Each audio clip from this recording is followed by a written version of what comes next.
আসসালামু আলাইকুম। আসার মিনি কিচেনে সকল বন্ধুদের স্বাগত জানিয়ে শুরু করছি। আজকে আমি নিয়ে এসেছি খুবই সহজ এবং ঘরোয়া একটি রান্না, পালং শাকের রেসিপি। আর শীত থাকতে থাকতে এই রেসিপিটি অবশ্যই একবার সকলে করে খাবেন, যারা এখনও পর্যন্ত খাননি, নইলে কিন্তু আফসোস থেকে যাবে। এতটাই টেস্টি হয় পালং শাকের এই রেসিপিটি। তো চলুন পালং শাকের রেসিপিটি দেখে নেওয়া যাক। আর ভিডিওটি স্কিপ না করে দেখতে থাকুন কিভাবে আমি শাকটা রান্না করছি। আর যারা নতুন বন্ধু আমার ভিডিওটি দেখছেন, অবশ্যই ভালো লাগলে আমার চ্যানেলটি সাবস্ক্রাইব করে আমার পাশে থাকবেন। এখানে আমি 2 আঁটি পালং শাক নিয়েছি। টাটকা পালং শাক বাজার থেকে আনা। আর এখন তো পালং শাক বাজারে প্রচুর পরিমাণে পাওয়া যাচ্ছে। তো আমি শাকগুলো খুব ভালো করে বেছে ধুয়ে কেটে পরিষ্কার করে নিয়েছি। আর এখানে আমি নিয়েছি অল্প সিমগুলো আমি ছোট ছোট টুকরো করে কেটে নিয়েছি। এই শাকের মধ্যে সিমটা দেব, তাহলে খেতে খুবই ভালো লাগবে। আপনারা চাইলে এখানে আলু ব্যবহার করতে পারেন। সিম এবং আলু, আমি শুধুমাত্র সিমটা দিয়েছি।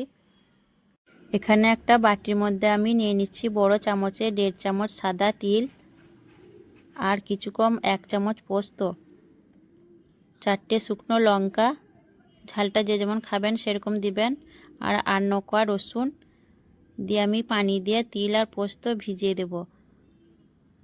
তিল আর পোস্ত বাটার আগে ভিজিয়ে রাখলে বাটতে সুবিধা হয় এবং পরিমাণটাও বেড়ে ওঠে। দিয়ে আমি 5 মিনিট ভিজিয়ে রেখে দেবো এইভাবে। রান্নার জন্য আমি গ্যাস অন করে একটা কড়াইয়ের মধ্যে 1 কাপ পানি দিয়ে দিয়েছি, আর দিয়ে দিলাম 1 চামচ নুন। দিয়ে আমি এখানে কেটে রাখা সিমগুলো প্রথমে দিয়ে দেব। সিমগুলো আমি নেড়েচেড়ে একটু সেদ্ধ করে নেব। তারপর আমি শাকগুলো দেব। যেহেতু শাক নরম সবজি, খুব তাড়াতাড়ি সেদ্ধ হয়ে যাবে, তার জন্য সিমটা আমি আগে দিয়ে একটু সেদ্ধ করে নেব, তারপর শাকগুলো দেব। সিমগুলো আমি 2 মিনিটের মতো রান্না করে নিয়েছি, প্রায় অর্ধেক সেদ্ধ হয়ে এসছে। এখন আমি কেটে রাখা শাকগুলো দিয়ে দেব।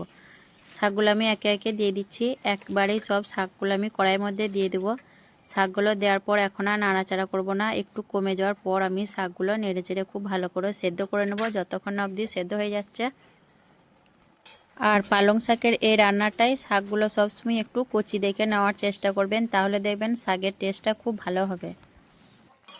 শাকগুলো দেখুন বেশ কিছুক্ষণ রান্না করার পর খুব ভালোভাবে সিম এবং শাক দুটোই সেদ্ধ হয়ে গেছে।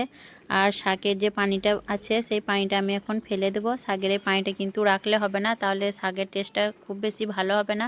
অবশ্যই কিন্তু শাকের এই পানিটা ঝরিয়ে ফেলে দেবেন, তারপর রান্নাটা করবেন। তো এখন আমি শাকের পানিটা ঝরিয়ে ফেলে নেব, তারপর রান্নাটা করব। তারপর দেখুন শাকের মধ্য থেকে আমি পানিটা খুব ভালো করে ঝরিয়ে ফেলে দিয়েছি, একটু পানি এর মধ্যে রাখিনি। এখন আমি দিয়ে দিচ্ছি বেটে রাখা তিল আর পোস্ত, লঙ্কা রসুন তিল পোস্ত সব আমি একসঙ্গে বেটে নিয়েছি। আর বাটিটা ধুয়ে পানি দিয়ে দিচ্ছি, যেহেতু শাকটা আমি মাখো মাখো করব। আর দিয়ে দিচ্ছি চা চামচে 1 চামচ পরিমাণ চিনি। চিনিটা কিন্তু অবশ্যই দেবেন, তাহলে শাকের টেস্টটা খুবই ভালো লাগবে খেতে। তেমনি নেড়ে চেড়ে দেখুন লো টু মিডিয়াম হিটে আমি শাকটা রান্না করব। পালং শাকের এই রান্নাটা আপনারা চাইলে শুধু তিল বা শুধু পোস্ত দিয়েও করতে পারেন, কিন্তু এই রান্নায় তিল বা পোস্ত যাই দিয়ে করুন না কেন পরিমাণটা কিন্তু বেশি দিবেন, তাহলে দেখবেন শাকের টেস্টটি খুব ভালো হবে, খেতেও ভালো লাগবে। তো এই শাক রান্নাটা আমি এখন যতক্ষণ না কাঁচা রসুনের গন্ধটা চলে যাচ্ছে ততক্ষণ আমি নাড়াচাড়া করে 2 মিনিটের মতো রান্না করে নেব। কাঁচা রসুনের গন্ধটা চলে গেলে শাকটা আমি নামিয়ে নেব।